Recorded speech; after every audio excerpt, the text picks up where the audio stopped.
Hello, and thanks for checking out another real-world review. Today I'm going to be talking about the Humon Hex real-time muscle oxygen wearable, which I have been using for about 4 months, half on the roads outside and half on my indoor trainer now that it's winter. As with all my reviews, this is a product I wanted, I acquired it on my own, and I plan to integrate into my daily life. Having said that, Humon does have a referral program. So if at the end of this video you decide you want a Hex for yourself, you can use my referral code located in the video description to get a discount for yourself and perhaps some kind of bonus for me. I am also in the process of testing these other products. If you see something here that interests you, subscribe to be notified of these and other videos.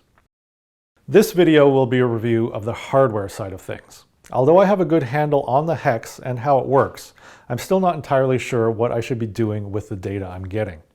I'm gaining a little more insight every day, and I may post a follow-up video. Now, unlike heart rate, cadence, speed, and even power meters, there really isn't a way for the layperson to double check if the Hex is actually working. So my question was, what was the Hex going to show me, and how could I verify it was doing anything at all? Right off the bat, I can say that the Human Hex does what it says on the box. Very early on, I was able to directly correlate how I felt with measurements on the Hex app. When I get on the bike and hit the roads, I'd feel my legs burning on that first incline.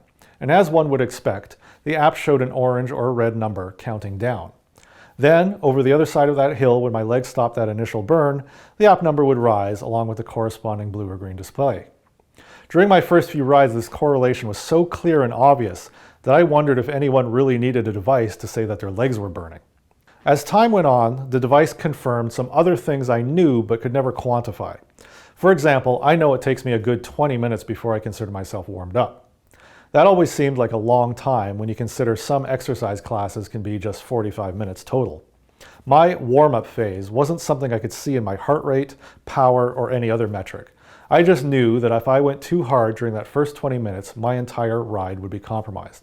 Well, looking at the muscle oxygen on this graph, you can see a very dramatic increase around the 20-minute mark. For me, it's not a gradual or steady increase, it happens quite suddenly. I guess my body says, well, I guess we're not going back to the couch, and then opens up the blood vessels.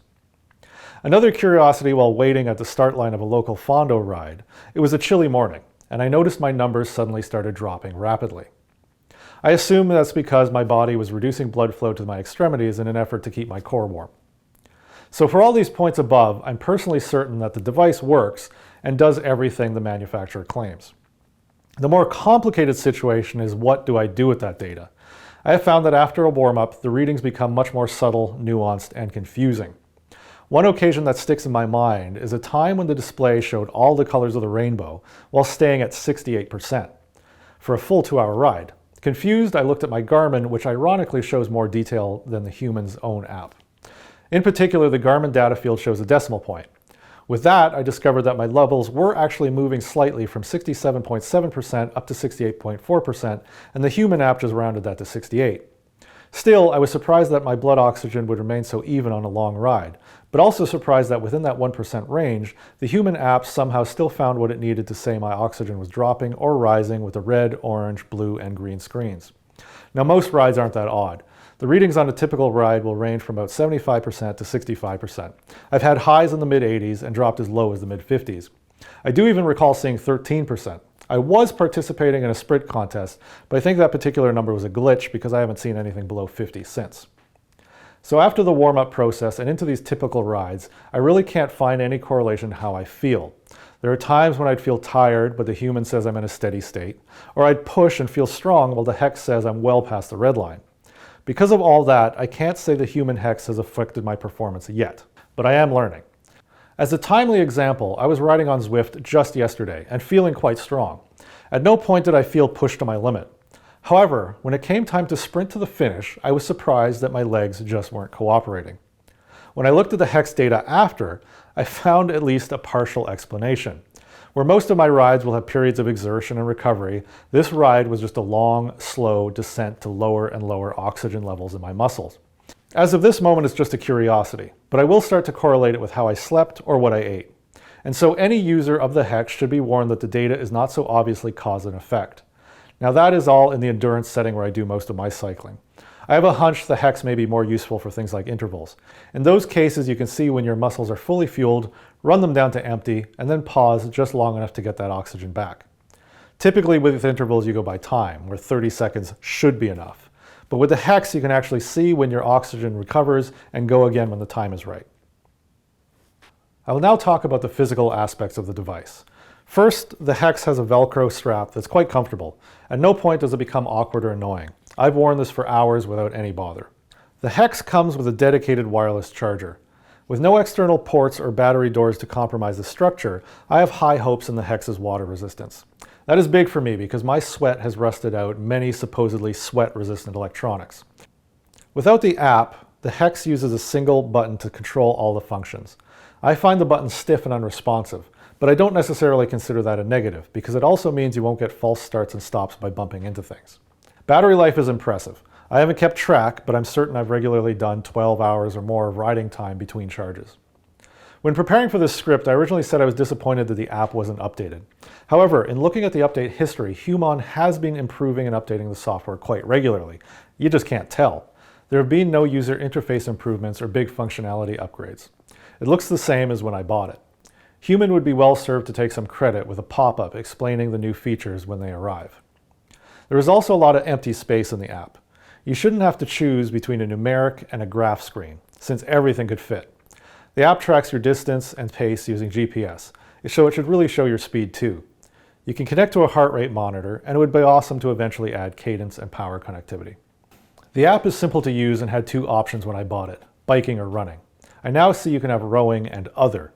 I don't know when those sports were added, but I could have easily missed it had I not been preparing for this review. After your sport, you then select whether you want to measure endurance or intervals, or again recently added a threshold test. I asked Human and didn't get a clear answer between endurance and intervals. If I were to guess, I suspect endurance setting may do something like 3-second average, so the colors don't change with every minor variance, whereas you'd want to see every small change when an interval could be as short as 10 seconds. So that leaves my only complaint with the Hex. Well, it's more than a complaint since it could be the difference between the Hex being usable or not. The Hex has poor Bluetooth connectivity.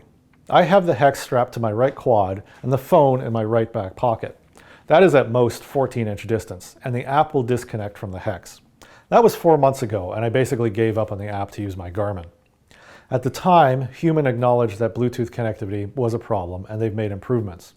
They just sent me a new Hex unit, which is supposed to have better range, and I've noticed the app doesn't disconnect as quickly. I'll give them the benefit of the doubt, but I can't really test it since I am indoors for the season. And connectivity is slightly better. In the early days, I found I couldn't connect to Bluetooth and ANT at the same time. Humon support tried to help, but insisted that shouldn't be a problem. It turns out my Hex and my ANT receiver just needed to be absurdly close to form that initial connection, like 3 centimeters close. After that, you can safely get a few meters away and still record data. What all this means is that you do not want your phone to be your only record device. It's a nuisance to lose a ride due to connectivity, but also mind that the Hex app only connects to your heart rate. I would recommend using a Garmin since it will record Hex data alongside anything else you have connected.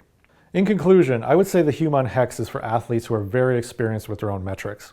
This should not be your first sensor. There are so many things you should be intimately familiar with before you try to figure out your muscle oxygen. If you already have a heart rate monitor, cadence sensor, and power meter, you may consider getting the Hex.